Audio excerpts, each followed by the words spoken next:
directly in the scriptures again. All right. Your president. Let's hear it. In 1 Samuel 11. All right. It says Nahash the Ammonite marched up and besieged, that means attacked Jabesh Gilead. All the men of Jabesh Gilead said to Nahash, make a pact with us, and we will serve you. But Nahash the Ammonite answered them, I will make a pact with you on this condition, that everyone's right eye be gouged out, and I will make this a humiliation for all Israel. The elders of Jabesh said to him, give us 7 days respite, so that we may send messengers throughout the territory of Israel. If no one comes out to our aid, we will surrender to you.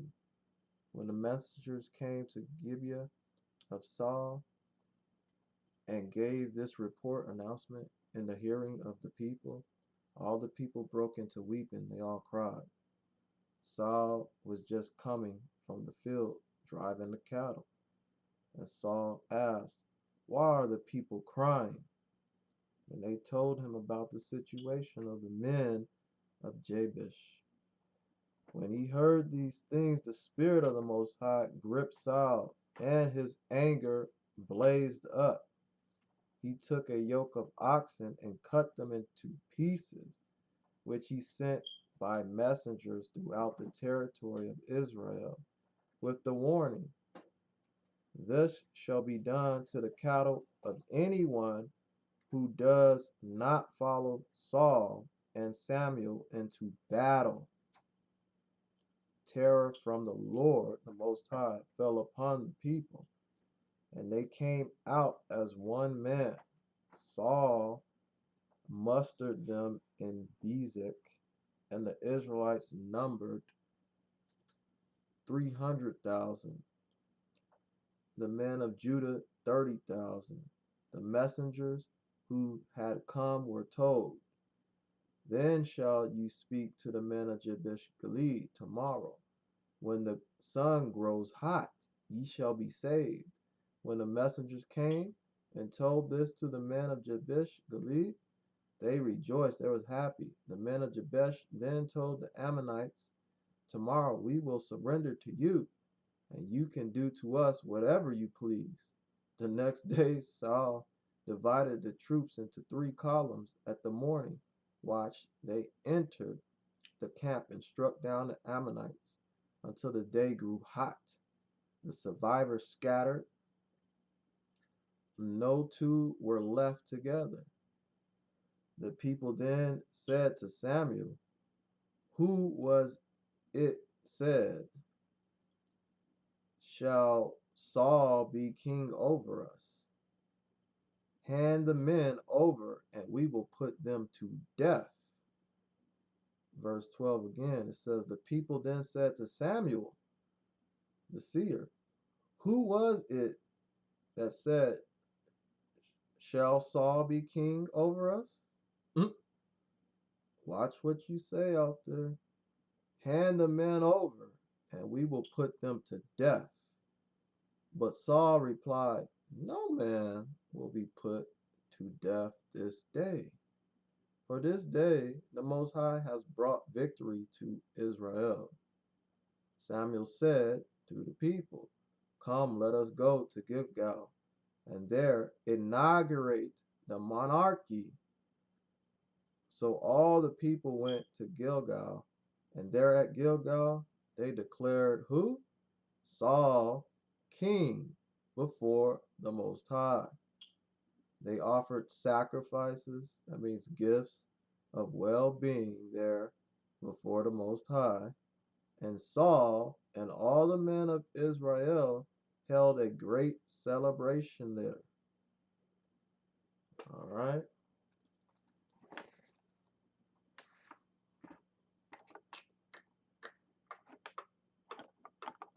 So it was Saul by a landslide.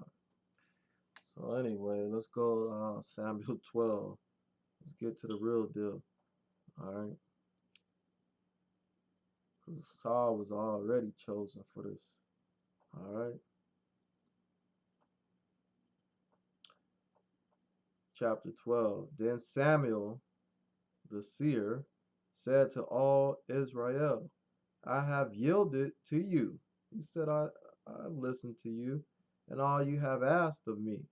And I have set or put or placed a king or president, all right, over you. Henceforth, the king will be your leader from here out. As for me, I have grown old and gray, but my sons are still with you, and I have been your leader from my youth to this day. Here I am. Testify against me, Israel, in the presence of the Most High, and in the presence of his anointed one, his chosen one. Whose ox have I taken, or whose ass have I taken? Whom have I defrauded, or whom have I robbed? From whom have I taken a bribe to look the other way, like a politician? It says, I will return it to you. They responded, you have not defrauded us, and you have not robbed us, and you have taken nothing from anyone. He said to them, the Most High then is witness, and his anointed is chosen as witness to your admission. B, it says, against you. All right. This day that you have found nothing in my possession. They responded, he is, or he responded, he is. Samuel said to the people, the Most High is witness, he who appointed or chosen Moses and Aaron, and who brought your fathers out of the land of Egypt, bondage. Come stand before the Most High while I cite against you all the kindness that the Most High has done to you and your fathers, your Abbas. When Jacob, Israel, came to Egypt, all right, your fathers, the Egyptians oppressed them, your fathers, cried out to the Most High. And the Most High sent Moses, he called Moses and Aaron, who brought your fathers out of Egypt and settled them in this place. But still they forgot the highest, their power. In this place, but they forgot the Most High, their power. So he delivered, he spared, he gave them into the hands of Sisera, the military commander of Hazar, into the hands of the Philistines, the giants, and into the hands of the kin, the family of Moab. And these made war upon them. They cried out to the Most High Ahiah, we are guilty, for we have forsaken, we left the Most High, and worshiped the Baalim and Ashtaroth. Oh, deliver us, save us from our enemies, and we will serve you, Ahiah. And the Most High sent Jerubbaal and Bedan, Barak, and Jephthah, and Samuel, and delivered you from the enemies around you. And you dwelt, that means lived, in security, protection. But when you saw that Nahash, the king of the Ammonites, was advancing against you, you said to me, no, we must have a king reigning over us. Though the Most High, your power, Ahiah, is your king. Well, the Most High has set or put or placed a king over you. Here is the king that you have chosen, that you have asked For if you will revere, that means honor, respect the Most High, Ahaya, worship Him and obey Him, and will not flout, float the Most High's commandment or command a man, if both you and the king, the president, who reigns over you, will follow the Most High your power, well and good. But if you do not obey, listen to the Most High, and you flout the Most High's command, the hand of the Most High will strike you as it did your fathers. Now stand by and see the marvelous thing that the Most High Ahaya will do before your eyes in front of you. It is the season. Oh, it is the time of the wheat harvest. All right. G. It says, when thunderstorms do not occur in the land of Israel. Oh, okay. It is the season of the wheat harvest. Okay. I will pray to the Most High, and He will send thunder and rain. Then you will take thought and recognize what a wicked thing you did in the sight, in the eye of the Most High, when you asked for a king. You voted for a king. Modern day. Samuel prayed to the Most High Ahaya, and the Most High Ahaya sent thunder and rain that day. And the people stood in awe of the Most High and of Samuel, the seer, the prophet. The people all said to Samuel, intercede, be a mediator for your servants, for your people, your workers, with the Most High, your power, Ahaya, that we may not die. For we have added to all our sins, our wrongs, our errors.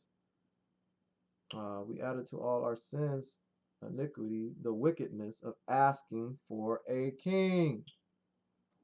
Did you ask for a king? Anyway, but Samuel said to the people, the Israelites, have no fear, you have indeed done all those wicked things. Do not, however, turn away from the highest, Ahaya, but serve the Most High with all your heart, your mind. Do not turn away to follow worthless things, which can neither profit,